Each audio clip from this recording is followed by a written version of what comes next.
This is INF 30009, Professional Reading and Writing in Information Technology, Assignment 1B. It's presented by myself, Kerry Danaher, student number 9550208.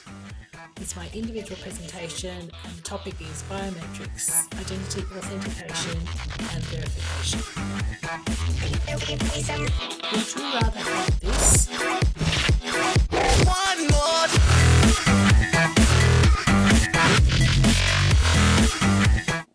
All this.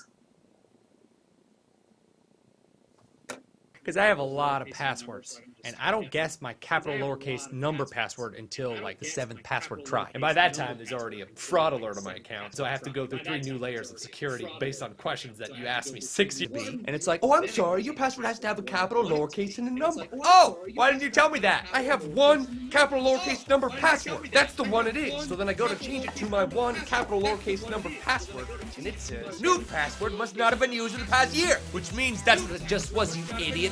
This is a situation that occurs many times every day for countless number of people. When you consider the number of applications, both commercial and in work and at home, that we are required to access every day. It drives me nuts, I know. The early history of biometrics can be traced back to caveman days, where fingerprints and facial features were found in cave sites, possibly identifying the artists. In 1879, French police officer Alphonse Bertillon developed a biometric system based on hand and foot measurements to identify repeat offenders. In 1901, Scotland allowed effective use of fingerprints left at the scene of the crime. In actual fact, in 1902, presented this evidence at court, validating the technology. The current status of biometrics is that fingerprinting and facial recognition are now quite common. We are subject to that, entering and leaving the country. Fingerprinting is evident in crime scenes, and both are quite accepted as convenient features. The increase in computing processing power has led to more advanced forms of biometrics, such as iris recognition, which is more difficult to replicate.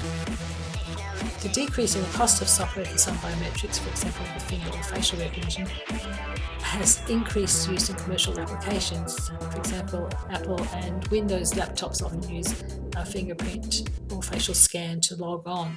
The cost of this software can be as little as $5.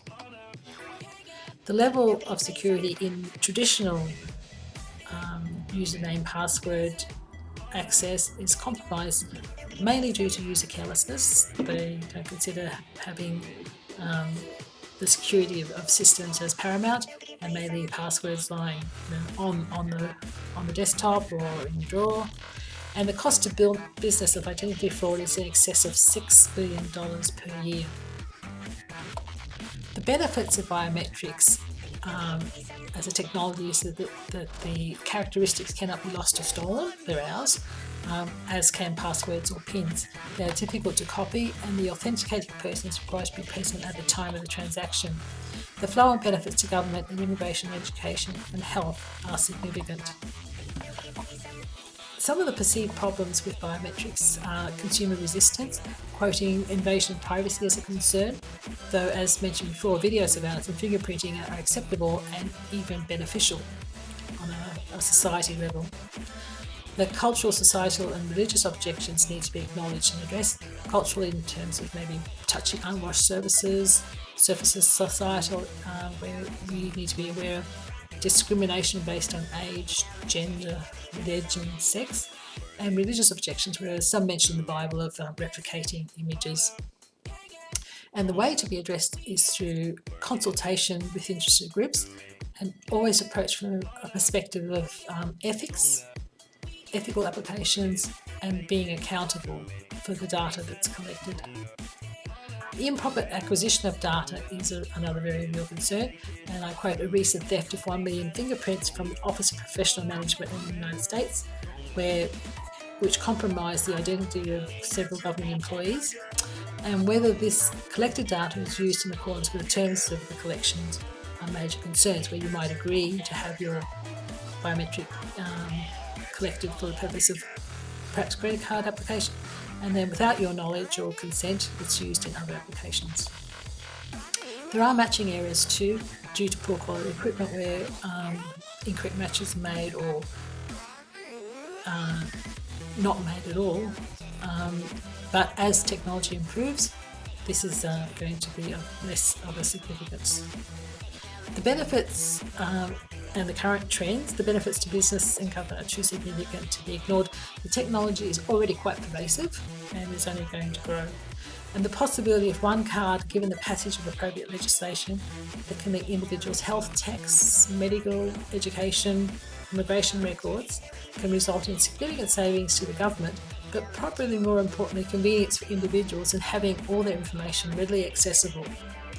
And the safety and benefits to border control are very significant in that the detection and prevention of known felons and terrorists from entering the country can only be of benefit to society. That's my presentation, and thank you for your time.